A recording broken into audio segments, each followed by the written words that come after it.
What if I told you that the greatest source of human strength isn't found in our similarities, but in our differences? Today, we're exploring how the gap between lack and abundance can become a bridge to deeper connections and collective empowerment. Let's be honest about something most people avoid discussing. We live in a world where some have plenty, while others struggle to meet basic needs. This reality creates invisible walls between us. We make assumptions, harbor judgments, and miss incredible opportunities for growth and connection. The challenge isn't just about money or resources. It's about the stories we tell ourselves about people whose circumstances differ from ours. But here's what I've discovered through years of working with diverse communities. When we stop seeing lack and abundance as opposing forces and start viewing them as different chapters in the human experience, something magical happens. We unlock the power of authentic unity. Strategy 1 is shifting from judgment to curiosity. Instead of making assumptions about someone's situation, approach them with genuine interest in their story. When you meet someone who seems to have less, resist the urge to pity them. When you encounter someone with more, avoid automatically assuming they're out of touch. Both reactions create distance. Here's how this works in practice. Sarah, a successful entrepreneur, regularly volunteers at a community center. Instead of arriving with preconceived notions about helping the less fortunate, she asks questions and listens. She discovered that Maya, a single mother receiving assistance, had incredible business insights from managing a household on a tight budget. They ended up collaborating on a project that benefited both their lives. Sarah gained practical wisdom about efficiency and resourcefulness. Maya gained mentorship and eventually started her own consulting business. As Maya Angelou said, "When we know better, we do better." The first step to doing better is approaching each person as a complete human being with valuable experiences, regardless of their current circumstances. Strategy 2 involves recognizing abundance in unexpected places. Abundance isn't just about money or possessions. It shows up as resilience, creativity, community bonds, wisdom, and countless other forms. People who have faced financial challenges often develop incredible problem-solving skills, deep empathy, and strong support networks. Those with material abundance might offer resources, connections, and different perspectives on growth and opportunity. Take the example of a neighborhood where residents from various economic backgrounds came together during a crisis. The families with more resources provided supplies and funding, the families with less contributed time, local knowledge, and organizational skills honed by necessity. Together, they created a support system stronger than any individual household could manage alone. Research from Harvard's Robert Putnam shows that communities with economic diversity, when properly connected, demonstrate higher levels of social capital and resilience than economically homogeneous areas. Diversity becomes a source of collective strength when we intentionally build bridges.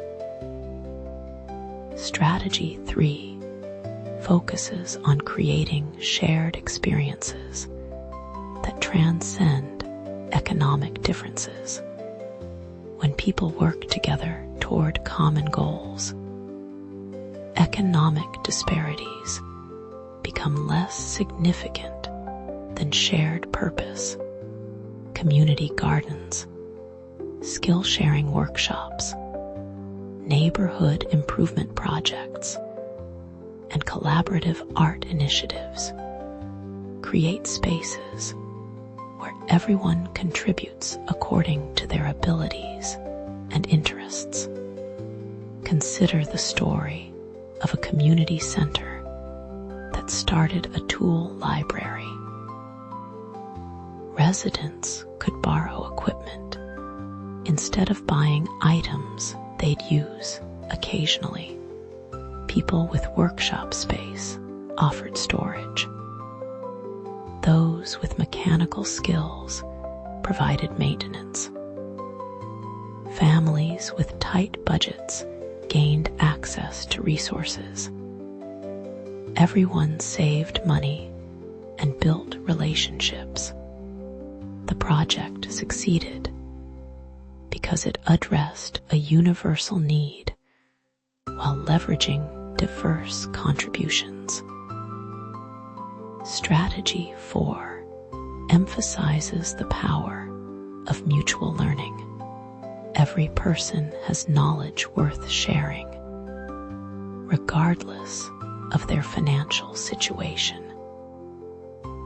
Someone who's mastered living on a budget can teach valuable lessons about prioritization and creativity. Someone with business experience can share insights about planning and growth. Someone who's navigated social services understands systems others never encounter. Create opportunities for reciprocal teaching. Organize skill swaps where people trade knowledge. A person might teach cooking on a budget in exchange for learning about investment basics. Someone could share gardening techniques while learning digital skills. These exchanges build relationships based on mutual respect and value. As Nelson Mandela reminded us, there is no passion to be found playing small, in settling for a life that is less than the one you are capable of living. When we connect across economic differences, we expand our understanding of what's possible. Strategy 5 involves addressing systemic issues together. Unity doesn't mean ignoring inequality. It means working collectively to create more opportunities for everyone. When people from different economic backgrounds understand each other's experiences, they become more effective advocates for positive change, support policies and initiatives that benefit your entire community. Advocate for affordable housing, quality education, accessible health care, and economic development. When you work alongside people whose lives would be directly impacted by these changes, your advocacy becomes more informed and powerful. Now, let's address potential setbacks. Building connections across economic differences isn't always comfortable. You might face resistance from people who prefer to stay within their familiar circles. You might encounter situations where good intentions aren't enough to bridge significant gaps in experience or opportunity. When these challenges arise, remember that sustainable change happens gradually. Focus on small, consistent actions rather than dramatic gestures. Listen more than you speak. Acknowledge when you don't understand something rather than pretending you do. Be willing to have your assumptions challenged and your perspective expanded. Maintain motivation by celebrating small victories. Notice when someone feels truly heard. Recognize moments when barriers dissolve and genuine connections form. Document the positive changes in your community as people begin collaborating across economic lines. Self-reflection becomes crucial in this journey. Examine your own biases and assumptions regularly. Ask yourself what stories you tell about people in different economic situations. Consider how your background influences your perspective. Growth happens when we're honest about our limitations and committed to expanding our understanding. Remember that finding unity in diversity isn't about erasing differences or pretending everyone's situation is the same. It's about recognizing that our varied experiences create a richer, stronger community when we choose connection over separation. Here's your call to action. This week, intentionally connect with someone whose economic situation differs from yours.